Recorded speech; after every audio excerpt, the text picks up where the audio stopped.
Sunod namang tatanungin si Attorney Ernesto Arellano. Attorney Arellano, nung maghain po kayo ng kandidatura, sinabi niyo po na isa sa mga unang batas na inyong imumungkahi ay magkaroon ng karapatan ng bawat Pilipino na magkaroon ng sariling lote. Lote, pagtatayuan ng kanilang bahay. Attorney, 114 million na po ang populasyon ng Pilipinas. Meron pa po bang lote para sa bawat isang Pilipino para po mapatupad yung iminumungkahi niyo pong batas? Marami pa. Saan po kukunin po ito? Kailangan lang tuparin ng mga local governments yung mandato ng Republic Act 7279 na i-inventory ang lahat ng mga lupa na pwedeng paglagyan ng mga informal settlers. 1967, deklarado ang payatas na lupang pangako. Pero ito'y isang pangako na napako. So, ang responsibilidad yan nasa empleyado ng ating pamahalaan. So, pagpapatupad po ang problema, may batas na po, hindi lang pinapatupad. So, ba't pa po kayo magmumungkahi pa ng batas? Nakasolve sana yan ng konti. Pero sa ngayon, gaya ng sinabi ko kanina, tatsulok pa rin ng Pilipinas. Meron tayong bagong saligang batas noong 1987. Attorney Arellano, magtatanong lang po ako. Ang ganda hong pakinggan na bawat Pilipino magkakaroon ng bahay, katulad po ng panukala ninyo. Pero alam ho naman natin, parang fairy tale ho ito kasi araw-araw kailangan pang mangutang ng gobyerno ng bilyones para po matugunan yung budgetary deficit. So saan po kayo manggagaling itong pera para pondohan po itong inyong pangako? Maraming pera ang Pilipinas. Pero misspent ito. Level of corruption, doon lang sa survey na ginawa ni dating Senador Lacson, napakalaki. Yung nalulustay na pera, kinakain ng corruption. So, kaya naisipan namin. Sorry po, yun na lang po ang ating oras. Maraming salamat kay Ginoong Arellano at kay Cara David. Ang susunod pong sasalang sa ating one-on-one, si Attorney Vic Rodriguez. Attorney Vic Rodriguez, magandang gabi. Naging malapit po kayo kay Pangulong Bongbong Marcos. Naging abogado niya at campaign manager noong eleksyon 2022 hanggang italaga po bilang Executive Secretary nang siya po ay manalo. Pero matapos lang, Attorney Rodriguez, ng halos 3 buwan sa palasyo'y nagbitiw po kayo sa pwesto at pinatalsik din sa partido ng Pangulo at sinabing expelled ka for your incompetence as a public servant, abandonment, and disloyalty. Ang tanong, ano nga po ba ang tunay na dahilan at nagkaroon kayo ng falling out ng Pangulo? Emil, yung una mong katanungan, hindi ko masikmura ang korupsyon kung kaya't ako ay umalis ng Malacanang. Ako ay binigyan pa ng isang posisyon, ang Presidential Chief of Staff, subalit hindi ko na gusto yung direksyon na kanilang tinatahak. Kaya sabi ko, ayaw ko na at ako'y babalik na lang sa pribado. Pangalawa, doon sa Partido Federal, kaya nila ako tinanggal sapagkat sa sama ng loob nila. Gusto nila, hinihingi nila sa akin nung ako'y Executive Secretary na gawin ko silang chairman ng COMELEC, gawin ko silang chairman ng PAGCOR, gawin ko silang chairman ng PCSO, at gawin ko silang chairman ng Civil Service Commission. Hindi sila kwalipikado at alam ko ang nais lamang nila ay magnakaw kaya hinindian ko yan, kanya sila nagalit sa akin. Attorney Rodriguez, meron pa ho kayong 18 segundos. Meron pa ho kayong karagdagan tanong. Dumalo po kayo sa ilang pro-Duterte rallies. Binabatikos mo ang kasalukuyang administrasyon at sinabing lumala ang katiwalian sa ilalim ng kasalukuyang administrasyon. Paano niyo po mapatutunayan ang mga mabibigat na paratang na ito, Attorney Sir? Pag-usapan natin, Emil, yung blanco na daang bilyong pisong Bicameral Conference Committee report na siyang naging pundasyon ng GAA. Ito ay blanco. This is criminal. This is violation of Article 170 of the Revised Penal Code. Falsification of legislative document. Attorney Rodriguez, ano ho naman ang maisasagot nyo dun sa mga nagsasabi na baka kayo tumatakbo ay dahil gusto nyo lang pong resbakan o pag-revenge yung inyong pagkakatanggal sa inner circle ni Pangulong Marcos? Jessica, kaya ko tinanggap ang hamon na pamunuan ng tunay at maisog na oposisyon para labanan ang korupsyon. I have just mentioned kay Emil yung kalokohan dito sa 2025 budget. Ito'y punong-puno ng blanco, nakita ko ito, prinisinta namin ito, at ito ang aking lalabanan sa Senado, ang korupsyon. Pero as of today, may 3 na ho yatang nagsabi na wala naman daw pong blanco. Walang blanco, Jessica, ang GAA. Ang pinapakita namin blanco ay yung Bicameral Conference Committee, yung enrolled bill na naging GAB, yung General Appropriations Bill. Maraming salamat po, Attorney Rodriguez at kay Emil Sumangil. Ang sunod namang tatanungin ay si dating Party List Representative Teddy Casino.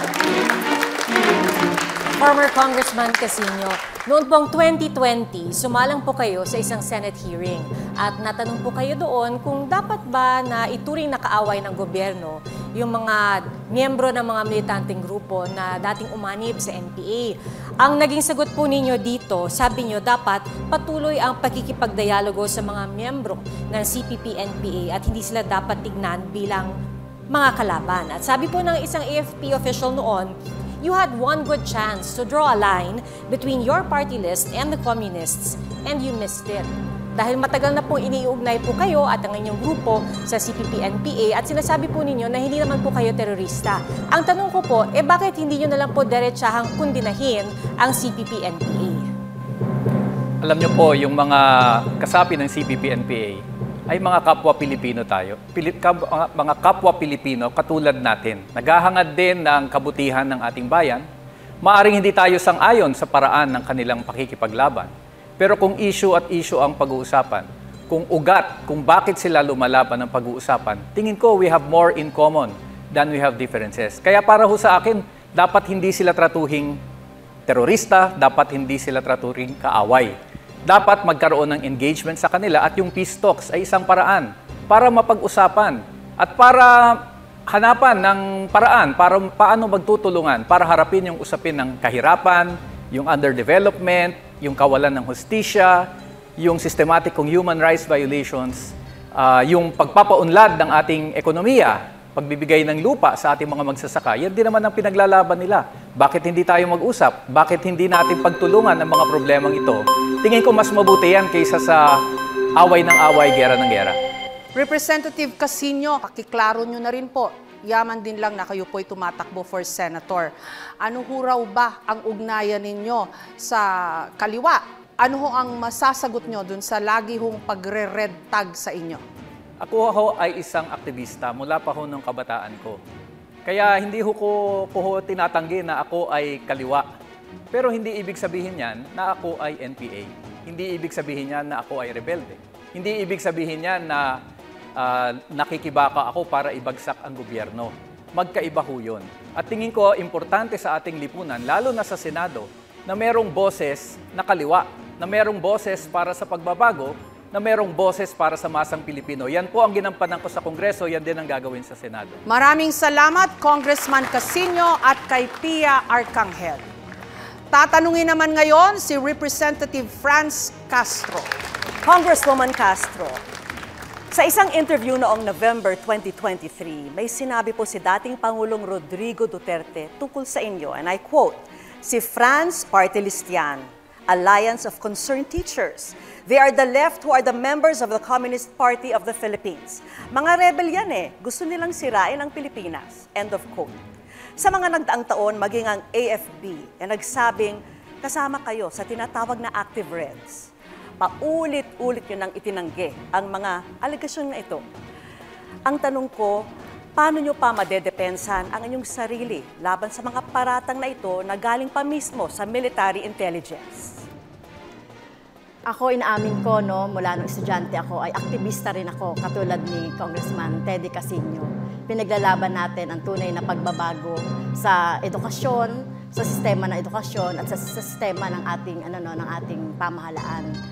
Kaya yung sinasabing left, ay inaamin ko yan.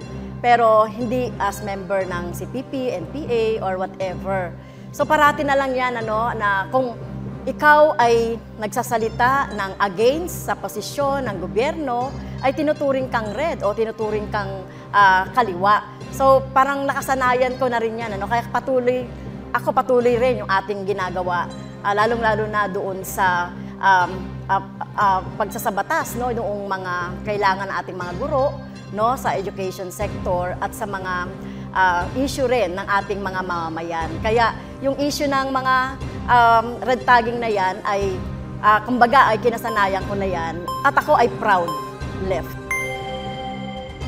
Paano nyo ho kukumbinsihin, Representative Castro, ang publiko na kayo ay karapat-dapat na mapunta sa Senado sa kabila po ng hatol sa inyo ng isang korte? Well, nakikita naman po yung track record ni Teacher Franz Castro sa Kongreso. Nakita natin doon yung ating paglaban sa korupsyon, paglaban po natin doon sa maling paggamit ng confidential funds. At ito po yung dadalhin natin sa Senado para labanan din po yung maling paggamit o yung korupsyon sa gobyerno. At syempre yung aking track record bilang kongresista. So yun po yung aking ipagmamalaki sa Senado. Maraming salamat, Representative Castro at kay Vicky Morales. Ang susunod pong sasalang si Senator Bato de la Rosa. Senator Bato, may mga source na nagsabing nag-request ang International Criminal Court o ICC na makausap ang 5 opisyal ng Pilipinas, kabilang kayo, na tumayong Chief of Police nung ipatupad ang drug war. Ang rekomendasyon naman ng Quadcom ng Kamara, kasuhan kayo at 7 iba pa ng crimes against humanity kaugnay pa rin ng gyera kontra droga. Ang tanong ko po, ano po ang inyong reaksyon sa mga natuklasan umano ng Quadcom at sa rekomendasyon na kasuhan po kayo? Halata, Vicky, na ang Quadcom ay binuo ng Speaker of the House para gamitin na panggiba, pangdimulis ng mga Duterte at mga kaalyado. At kaya ngayon, yung 4 na komite na yan, pinagrupo-grupo na, inisa nila, walang ibang direksyon yan, kundi tirahin ang mga Duterte at kaalyado. So, ito'y pamumulitika, halatang pamumulitika. Matagal lang bumaba si Pangulong Duterte, 3 years ago, hanggang ngayon, wala pang kaso na naipile ang DOJ laban sa amin. So, halata po na demolition job ito. This is not investigation in aid of legislation. In fact, this is an investigation in aid of persecution. Investigation in aid of demolition. Sinabi po na sakaling ipaaresto kayo ng ICC ay dudulog ko kayo sa Korte Suprema. Correct. Susunod pa po kayo kahit na pabor o kontra ang maging desisyon? Kung magiging pabor o kontra, whatever, basta ang nagbigay ng desisyon ay ating korte, hindi korte ng banyaga. Kung desisyonan ng korte ang aming kaso laban sa akin, susunod po ako. Pero Senator Bato, yung pong ICC ay marami na hong naimbestigahan yan throughout history na mga kaso ng war crimes, genocide. Kayo ho, namuno po kayo ng PNP natin. Kayo po ang at one point the primary or the top enforcer of the law sa ating bansa. Hindi ho ba ang pagpresenta ninyo ng inyong posisyon sa ICC naaayon lang dapat dun sa inyong dating tungkulin na to enforce the law? Parang No. may kontra ho doon No. Bakit? Because ICC has no jurisdiction over the Philippines. Very clear. Article 127 ng Rome Statute. Sinasabi doon, hindi maabsuelto ang Pilipinas sa mga pangyayari na sakop doon sa panahon na tayo ay membro. But, itong mga investigasyon na ito ay dapat nag-commence before nag-effect yung ating withdrawal. Ang nangyari ngayon, ang investigasyon nila mag-start after the withdrawal. So, walang jurisdiction. Kahit saan tayo mag-abot. Don't you want a chance to explain yourself before the tribunal? No, because I don't recognize their jurisdiction over us. They have no jurisdiction. Maraming salamat, Senator De La Rosa at kay Vicky Morales. Narito naman ang tanong para kay Congressman Eric Martinez. Magandang gabi po, Congressman. Sir, welcome po. Ito ang lumitaw sa pagsasaliksik ng aming GMA News Research. Noong taong 2004, tumakbo po kayo sa ilalim ng Lakas CMD bilang konsehal ng siyudad ng Valenzuela at 2007 naman bilang Vice Mayor. Noong 2010, lumipat po kayo sa Partido Liberal para tumakbo muli bilang Vice-Alkalde. At noong taong 2016, lumipat ka sa PDP Laban para tumakbo po naman bilang House Representative. Ngayong eleksyon, tumatakbo po kayong independyente bilang senador. Ang tanong, paano niyo sasagutin ang mga nagsasabing isa po kayong political butterfly, Congressman Martinez, sir? Salamat sa katanungan, Emil. Yung 2001 hanggang 2010, hindi ako lumipat. Yung pagkakataon na yon, local politics came into play, pinalitan kami, ibang partido ang kinuha nila bilang opisyal nilang kandidato locally. Wala kaming magawa, lumipat ako sa liberal. Paglipat ko ng liberal, ako'y naging vice mayor, naging party chairman ng partido. At pagkatapos ng ilang panahon, pagdating ng 2015, hindi ako umalis. Pinalitan uli ako. Local politics came into play. May kandidatong congressman, yun ang mas pinili nila siguro dahil ako'y vice mayor nung panahon na yon. 2016, tatatlo lang ang PDP laban nun. Ang Pangulong Duterte ay tumatakbo nun. Pinili kong tumakbo sa PDP laban. At hanggang matapos itong termino ko bilang congressman, tatlo lang kami nun, noong 2016. Tumatakbo akong independent ngayon. Tumakbo tayo under the banner of Unity. Naniwala tayo ron. At being independent. Congressman Martinez, veterano na po kayo sa ating politika at sa pamumuno sa gobyerno. Ano may sasagot nyo dun sa mga nagsasabi na wala naman nangyayari sa Pilipinas? Bakit ba? Gobyerno ang problema. Magsisimula sa araw ng eleksyon, itong Mayo, matalinong pagpili. Pagharap ng mga kandidato sa debating katulad nito sa pagsusuri ng mga Pilipino. Iba naman, bago naman. Hindi man sikat, pero may resume na karapat-dapat pagpilian ng sambayan ng Pilipinas. Maraming salamat, Congressman Martinez at kay Emil Sumangil. Isa lang na natin ang tanong para kay Attorney Luke Espiritu. Attorney Espiritu, hindi po itong unang pagkakataon na kayo po ay tumatakbo sa national elections. Noong 2022, tumakbo na po kayo bilang senador. Yung ranking po ninyo noon, nasa 34 po kayo out of 64 candidates. At bagamat naging leader na po kayo ng iba't ibang mga grupo, no, labor groups, wala po kayong naging kahit anong karanasan sa politika. At ngayon po, 2025, nagbabalik po kayo in the senatorial race. Pero wala pa rin nadagdag na karanasan sa politika. So ito po ang aking tanong sa inyo, Attorney Espiritu. Ano po ang magiging ambag ng isang walang karanasan sa politika pagdating niya sa Senado? Unang-una, ang politika ay hindi lang politika ng mga trapo. Ang politika ng mga manggagawa ay part ng ating pampublikong buhay. And that is politics. Politics is not about the ruling class. It is also about those who are ruled. Kung paano sila nakikipag-engage sa ating pampublikong diskurso, that's still politics. And I have been a political leader in a sense that I am a labor leader. Bakit naman natin kikilalanin lang ang mga trapo at ang mga dynastiya na yan lang ang may karanasan sa politika? We have experience in leadership. I have been a labor leader for 10 years. Isn't that leadership that I can also bring into the Senate? Mas matindi pa nga kung ikaw ay galing sa mass movement. Kung galing ka sa political dynasties, anong napoproduce ng mga leader dyan? Nandyan ang pinaka-incompetent, nandyan ang mga medyo gumagamit lang ng mga budots, walang diskurso, walang katalinuhan na lumalabas sa kanilang bibig. Pero pag tumingin ka sa labor movement, sa mass movement, dyan ang mga pinakamagaling na leader. Kapag kayo ho ay nagtagumpay na maging senador, Attorney Espiritu, paano kayo makikipag-ugnayan dito sa mga senador na yung nga ho, binatuhan nyo ng hindi magandang mga pananalita? Dalawang agenda. Kailangan nating wasakin ang mga political dynasties at pangalawa, kailangan nating i-push ang mga social justice agenda na historical na hindi natin nare-resolve sa ating lipunan.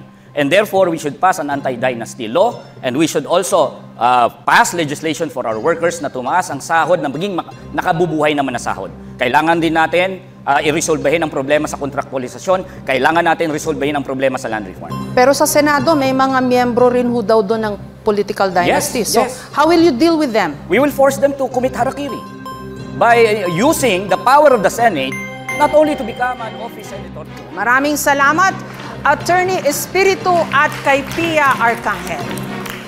Ang huling tatanungin, si Attorney Jimmy Bondoc. Magandang gabi po, Attorney Bondoc. Dati po kayong opisyal ng PAGCOR under the Duterte administration. Ito rin po yung panahon na naging maigting po ang operasyon ng POGO sa ating bansa. At natatandaan ko po, dinipensahan niyo po yung operation ng POGO kasi sabi niyo po, malaki naman ang contribution ng POGO sa social funds ng PAGCOR. Pero ngayon po nakikita natin na nasasangkot po yung POGO sa human trafficking, sa kidnapping, physical abuse at scamming. Ganun pa rin po ba ang posisyon ninyo? Dedepensahan niyo pa rin po ba yung POGO? Kailangan po nating linawing maigi na hindi ko po kahit kailanman dinipensahan ng POGO. Ang sinabi ko, dahil ang POGO ay isang neutral yan. Depende yan kung sino ang namamahala. Kung ito ay maaaring patakbuhin ng tama, marami po talagang social benefits na nakukuha dito. At bukod doon, nung panahon namin, hindi po talamak ang gambling. Ang POGO po, ibang bansa ang nagagambol, tayo po mga call center lamang dito. Kaya po tayo ay kumikita ng pera. No? Ngayon, kung sa under the wisdom of the new administration, sa palagay nila hindi makokontrol ng maigi ang operation ng POGO at nararapat na isara, mabuti pong isara yan. Ang dinidepensahan ko ay hindi ang konsepto ng POGO. Ang aking dinidepensahan ay kung maaari bang patakbuhin ito ng tama at sa akin pong tunay na palagay, base sa karanasan, pwedeng patakbuhin niya ng tama in cooperation with the right agencies, lalo na ang pulisya. Appointee po kayo ni dating Pangulong Duterte. Ano ho ang stand nyo ngayon dun sa mga issue na ibinabato laban sa kanya? Lalo na po pagdating sa EJ case o extrajudicial killings. Kailangan po ng malinaw na disclaimer. Ako po ay tumatakbo sa ilalim ng PDP laban at personal ko pong kaibigan si Pangulong Duterte. Sa kabila po ng lahat ng yan, ako po ay naniniwala. Una, kung sa ICC, no jurisdiction. Tapos ang usapan. Pagdating po sa lokal na korte, bahala po sila. That is the proper forum kung gusto nilang kasuhan. Morally, I don't think we should do that to all our leaders na lagi na lang kinakasuhan ng dating presidente. Kung kasuhan man siya, kaya naman niyang depensahan ng sarili niya dahil I believe that he has worked for the good of the Filipino people. Maraming salamat, Attorney Bondoc at kay Cara David. At yan po ang mga tanong ng ating panel. Maraming salamat kina Cara David, Emil Sumangil, Pia Arcangel, at Vicky Morales.